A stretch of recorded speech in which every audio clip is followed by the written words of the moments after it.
السلام علیکم، میرا نام ہے اسامہ جمیل۔ آج کی اس ویڈیو میں انتہائی اہم ٹاپک پر بات کریں گے۔ مجھ سے اکثر لوگوں نے بلکہ اکثر ڈاکٹرز نے ایک سوال کیا ہے، اور وہ سوال یہ تھا کہ ٹیسٹ ٹیوب بیبی کا کیا حکم ہے، کیا یہ جائز ہے یا جائز نہیں ہے۔ تو میں نے سوچا اس پر ایک ویڈیو بھی بنا لیتے ہیں تاکہ اس کا فائدہ عام ہو جائے۔ اور اکثر لوگوں کے ذہن میں ایسے سوالات ہوتے ہیں، لیکن بعض دفعہ وہ شرم کے مارے وہ ایسی چیزیں پوچھتے نہیں ہیں، جبکہ پوچھنے میں کوئی حرج نہیں ہوتا۔ پوچھنے میں اگر بندے کو ایک درست بات کا پتہ چل جائے تو اس کا فائدہ ہوتا ہے، مگر نہ لوگ پھر بہت سی ایسی چیزوں کا شکار ہو جاتے ہیں کہ جو ان کے نظریے کے اعتبار سے درست ہوتی ہے لیکن شرعی اعتبار سے وہ درست نہیں ہوتی۔ سب سے پہلے آپ یہ سمجھ لیں کہ ٹیسٹ ٹیوب بیبی کیا ہے۔ ٹیسٹ ٹیوب بیبی میں دراصل ایک یہ طریقہ علاج ہے۔ اس میں ہوتا یہ ہے کہ اگر ایک مرد اور عورت کے ہاں نکاح کے بعد بچے کی ولادت نہ ہو رہی ہو، کوئی پیچیدگی ہو، کوئی نقص ہو، کوئی بیماری ہو،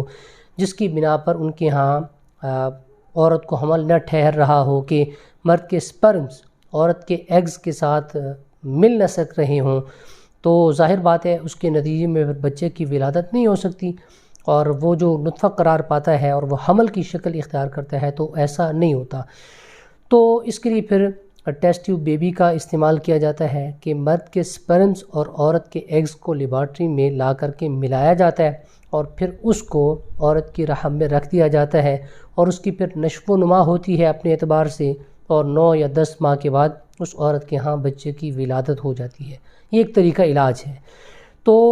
اب اس کی شرعی حیثیت کیا ہے، کیا یہ جائز ہے یا جائز نہیں ہے؟ تو اس میں یہ بات آپ نوٹ ڈاؤن کر لیں، سمجھ لیں کہ اگر تو مرد کے سپرم اور عورت کی جو ایگز ہیں ان کو ملانے کے بعد وہ جو ایک مادہ ہے، جب اس کو عورت کے رحم میں رکھا جائے گا تو یا تو وہ عورت یہ کام خود کرے یا اس کا خاوند کسی ڈاکٹر سے وہ طریقہ کار سمجھ لے اور سمجھنے کے بعد خود اس کو رکھے، تو ایسی صورت میں اس کی گنجائش ہے، یہ جائز ہے۔ اور اس کے بعد جب ان کے ہاں اگر بچے کی ولادت ہو جاتی ہے تو چونکہ یہ بالکل جائز تھا، اس میں کوئی قباحت نہیں تھی، تو پھر یہ بھی کوئی گناہ کا کام نہیں کہلائے گا۔ لیکن اگر اس میں اگر یہ ہو کہ کسی غیر مرد کا مادہ منویہ ہے یا سپرم ہے، اگر اس کو کسی غیر یا اجنبیہ عورت کے رحم میں رکھا جاتا ہے تو یہ قطعاً جائز نہیں ہوگا، کیونکہ یہ پھر زنا کے مترادف ہو جائے گا۔ اور اگر سپرم تو میاں بیوی کے ہوں، لیکن جب اس کو رکھا جائے تو رکھنے میں اگر اس کو رکھنے والا ڈاکٹر ہو یا کوئی لیڈی ڈاکٹر ہو، یعنی اس عورت کا غیر ہو،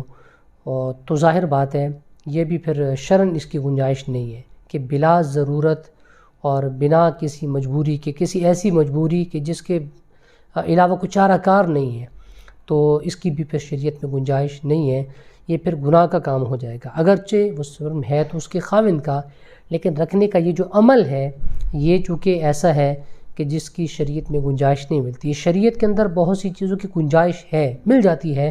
جیسے دائیہ ہے تو اس کو گنجائش ہے، لیڈی ڈاکٹر ہے اس کو گنجائش ہے اس بات کی کہ جب عورت کے ہاں بچے کی ولادت ہو تو وہ یہ معاملے کا سارے کے سارے کر سکتی ہے، لیکن اس سپرم کو رکھنا عورت کے رحم میں تو اس کی گنجائش اس وجہ سے نہیں ہوگی کہ اولاد کا ملنا یہ اللہ تعالیٰ کی طرف سے ہے، اگرچہ بہت بڑی نعمت ہے، لیکن دینے والی ذات اللہ تعالیٰ کی ہے۔ جب وہ دینا چاہے گی تو جتنی بھی رکاوٹیں ہوں وہ ختم ہو جائیں گی، اور اگر وہ نہ دینا چاہے، اس کا ارادہ نہ ہو، اس کا حکم نہ ہو، تو پھر جتنے بھی طریقے اختیار کر لیے جائیں پھر ناممکن ہے، بلکہ ایسا ہو ہی نہیں سکتا کہ اللہ تعالیٰ کا ارادہ نہ ہو اور وہ کام ہو جائے۔ تو اللہ تعالیٰ سے مانگنا چاہیے، اللہ تعالیٰ سے دعا کرنی چاہیے، وہ قادر ہے، وہ دے سکتا ہے۔ تو جیسے حضرت زکریا علیہ السلام نے دعا کی تھی، اللہ تعالیٰ نے ان کو اولاد دی تھی، تو اللہ تعالیٰ کی طرف نظر ہونی چاہیے، وہ دینے پر قادر ہے، وہ دے گا، لیکن اگر طریقہ غلط اختیار کیا جائے گا تو پھر یہ گناہ کا کام ہوگا۔